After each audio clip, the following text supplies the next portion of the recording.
Welcome back, everyone, to the Deep Dive. We're continuing our special companion study series for the Ruhi Institute curriculum. That's right. And today, we're still immersed in Book 3, Teaching Children's Classes. Specifically, we're tackling the final piece of the first branch course linked to Book 3. Exactly. This is part 5 of 5, wrapping up the course called Seeking Knowledge. We'll be diving into lessons 3.1, 3.2, and 3.3. And just a quick reminder, these branch courses, they're really designed to, deepen the abilities of those serving their communities, particularly teachers of children's classes in this case. Definitely. So if you haven't yet, you might want to go back and listen to parts 1 through 4 of this branch course study, and also our earlier deep dives on books 1, 2, and the main part of book 3. It all builds, It really does. Context is key. Okay, so our mission today. Let's unpack these final lessons. What does it really mean to seek knowledge, not just academically, but spiritually and for a purpose? Yes. It's about understanding the why behind learning and how it connects to knowing God and serving humanity. So lesson 3.1 really sets the stage. It says the ultimate point of seeking knowledge is, well, knowing your creator. And they start right away with memorization, using this incredibly beautiful prayer. Yeah. It gives the children these powerful spiritual identities right from the start. It's really poetic. Oh my God. Oh my God. Thou seest these children who are the twigs of the tree of life, the birds of the meads of salvation. The pearls of the ocean of thy grace, the roses of the garden of thy guidance. These metaphors, twigs, birds, pearls, roses, they're so rich. What's the thinking behind choosing those specific images? Well, they're not just pretty words. Twigs of the tree of life suggest connection, growth, dependence on God. Yeah. Birds of the meads of salvation implies maybe freedom, purity. Spiritual agility, perhaps? Yeah, something like that. And then pearls and roses pearls form under pressure. Roses need care. They suggest value, beauty, but also the need for, effort and nurturing. It hints that this spiritual identity isn't just given, it's cultivated. I see. And the prayer connects this identity directly to knowledge. Exactly. The request is to be made, lights of guidance, stars shining, and crucially to be taught a knowledge which proceedeth from thee. So the knowledge sought is divine in origin. But before getting to the core purpose, the lesson brings up 4 spiritual qualities again. Humility, purity, truthfulness, justice. Why these 4? Right now. It's foundational.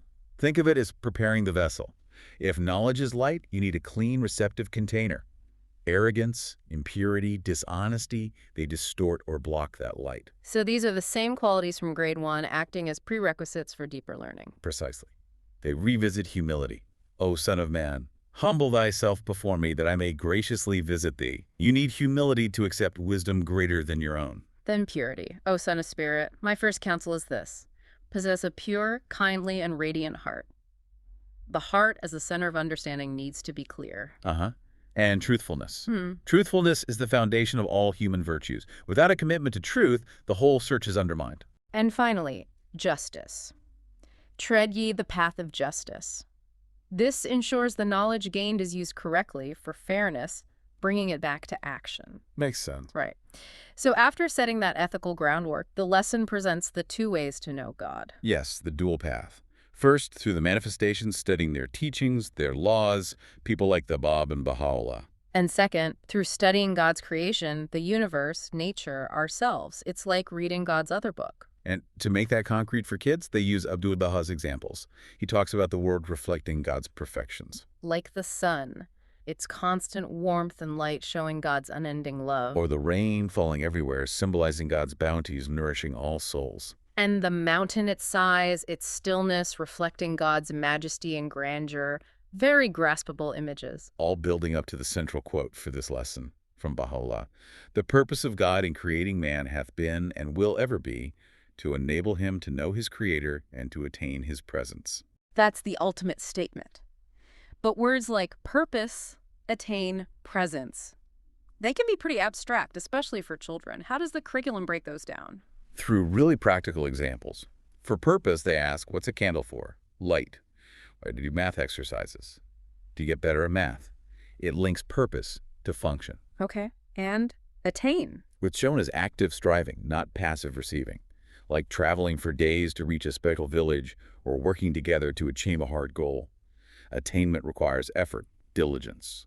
Makes sense. And presence, that seems the trickiest. It is. It's framed not just as physical closeness, but being in the spiritual vicinity, like, the reverence you might feel before a king or being part of a sacred discussion. It elevates knowing God beyond just intellect to a state of spiritual connection, achieved through action. Okay, so the purpose is knowing God. The primary way, according to the lesson, is through the manifestation. And this leads us to the story of Vahid and the Bab. Yeah, and Vahid wasn't just anyone. He was a major scholar, very respected, known for his sharp mind, his vast learning. The king sent him specifically to challenge the Bab, using human intellect against a divine claim. And the story unfolds over 3 meetings, which is a great way to show the progression. Absolutely. In the first meeting, Vahid uses all his scholarly knowledge, firing off difficult questions. The Bab answers briefly, clearly, and Vahid is, well, he's already shaken, astonished by the Bab's understanding. But the real shift happens in the second meeting. Oh, definitely. Vahid prepares even tougher questions. But when he's actually in front of the Bab, poof, the questions just vanish from his mind. Wow. And then the Bab answers every single question Vahid had intended to ask, without Vahid saying a word. That's moving beyond human knowledge into something else entirely. It showed the Bab knew his heart, his thoughts. So by the third meeting, Vahid is basically silent. He has one last question, a personal one, but he's too awestruck to ask. And again, the Bab knows and answers it directly. the transformation is total. He went from being this top scholar to feeling, in his words, lowly as the dust beneath his feet. Exactly. His human learning was completely overshadowed by the certainty he received from the manifestation. He told the king what happened and then dedicated his life to the cause. It's a powerful illustration that true spiritual knowledge comes from the manifestation beyond what human intellect alone can grasp. Right. And then balancing that, the lesson explores the second path, knowing God through creation.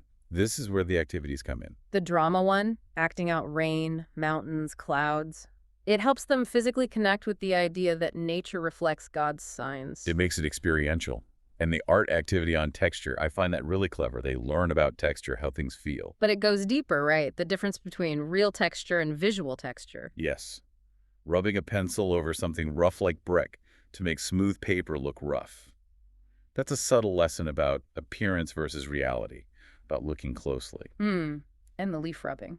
That's about observing the incredible detail in nature, the intricate patterns in a simple leaf.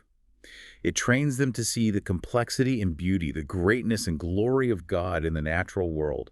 It's an act of focused study. So it's teaching them how to look, how to study creation as the second path to knowing the Creator. Okay, so lesson 3.2 shifts gears. Yeah. We've talked about knowing God internally. Now it's about the external application. Using knowledge for human progress, for service. What do you do with what you learn? Right. The lesson affirms that, sciences and arts are vital for civilization, better food, medicine, communication, making the world more beautiful. Knowledge builds a better world. And Abdu'l-Bahá's words are key here. He points out we have eyes, ears, reason gifts that distinguish us from animals. We have a responsibility to use these gifts, both for material sciences and for spiritual understanding. It's that dual mandate again. Master the material world, but let that mastery be guided by spiritual principles for the good of everyone. Which leads directly to the core quotation for this lesson, another one from Abdu'l-Bahá, and it's intense. Exert every effort to acquire the various branches of knowledge and true understanding. Strain every nerve to achieve both material and spiritual accomplishment. Exert every effort, strain every nerve, that strong language. How do they make that level of commitment clear to kids?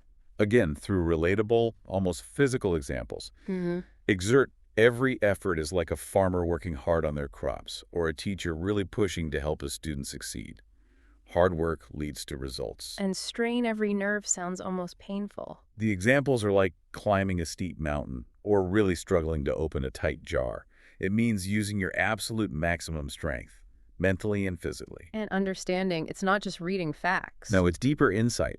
Like when someone explains something complex clearly or significantly, like truly understanding unity by actually experiencing friendship with diverse people. It's knowledge made real. Internalized. And the story illustrating this, Dr. Susan Moody, she seems like the perfect example. Absolutely, an amazing woman.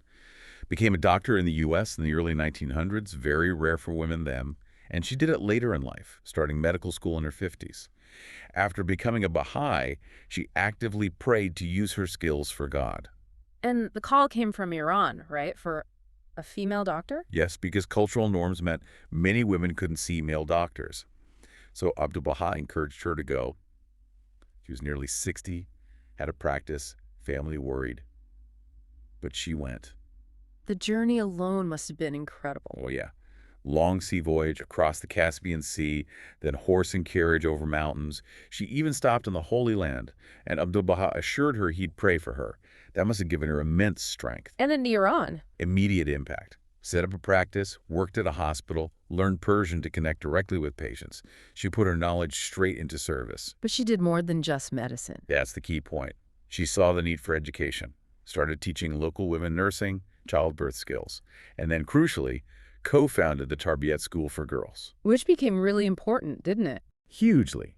It educated young women who then became teachers, spreading knowledge and empowerment. She basically lived that, quote, exerting every effort, straining every nerve for both material, medicine, education, and spiritual service accomplishment. The local newspaper even praised her contribution to the country. She embodied consecrated knowledge. Okay, lesson 3.3, the final one in this course.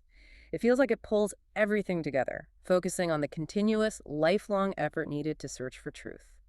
Yeah, it emphasizes persistence and needing the right mindset. It starts with Abdu'l-Bahā's idea that truth is one, like light is light, no matter the lamp, beauty is beauty, no matter the rose. Meaning you have to drop your prejudices, your biases, to even begin the search properly. It's like you need that openness first. And then comes the intense effort described in Baha'u'llah's quote, "He must search after the truth to the utmost of his ability and exertion, that God may guide him in the paths of his favor and the ways of his mercy." So God's guidance is linked to our maximum effort. Right. And the vocabulary breakdown reinforces this intensity. Utmost means using all your strength, like pushing a heavy cart. Ability isn't just talent, it's skill developed through practice like learning math, or an architect learning to draw through hard work. Yeah. Ability is earned. And exertion implies effort against resistance, carrying something heavy, swimming upstream.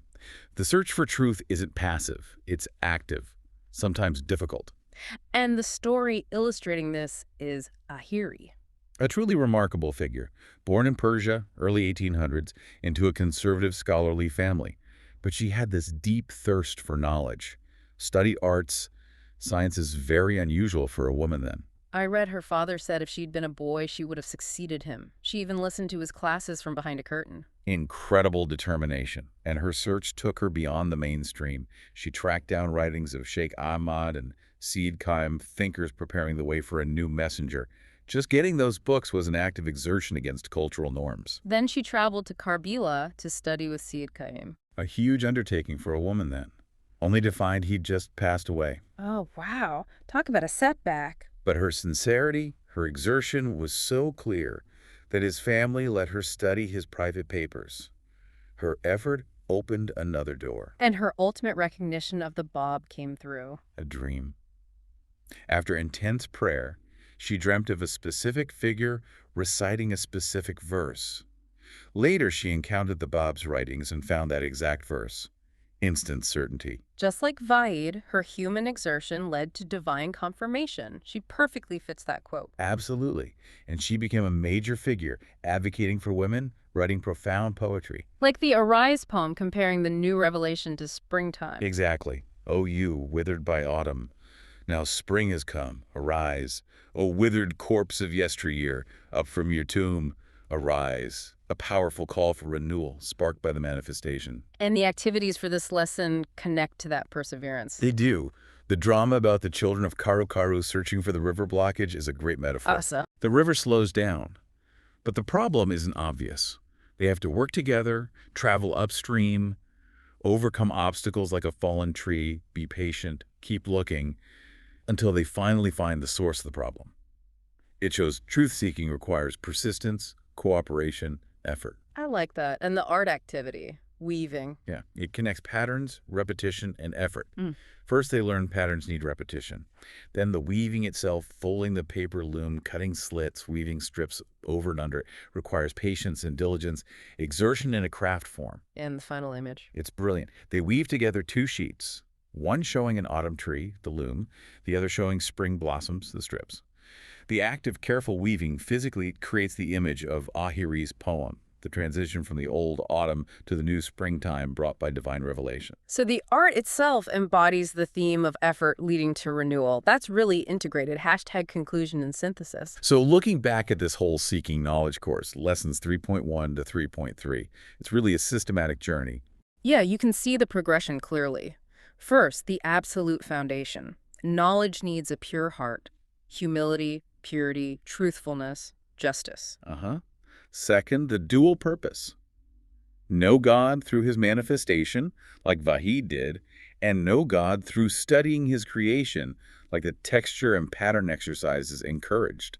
Third, that knowledge isn't just for you. It demands application, utmost effort for human progress, materially and spiritually, just like Dr. Moody lived. And finally, the search itself requires lifelong perseverance, dropping prejudices and exerting yourself fully, as we saw with Ahiri, knowing that divine guidance aids sincere effort. What strikes me is how it never separates intellectual development from character development. The concepts are always grounded in effort, in virtue, in service, defining attain with a journey, exertion with swimming upstream. It makes it tangible. It really does. It presents knowledge not as static information, but as a dynamic path of growth and service, constantly connecting inner purification with outer action for the world's betterment. It's a very holistic view of education. Well, that wraps up our deep dive into the first branch course of Ruhi Book 3, Seeking Knowledge. We covered a lot in these final lessons. Thanks for joining us on this exploration. Yes, thanks everyone. We hope digging into the stories, the quotes, the activities gave some fresh perspectives on how this curriculum works. And we will be continuing our Ruhi Book Companion Study series. Next up will be the subsequent branch course, so stay tuned for more deep dives. As always, please do subscribe if you haven't. Leave comments. Share this with anyone you think might find it useful, especially those involved in community building or education. And a huge thank you sincerely to our members. Your support through membership really does make these detailed explorations possible. We appreciate you all. Until next time, keep learning, keep serving. Take care, everyone.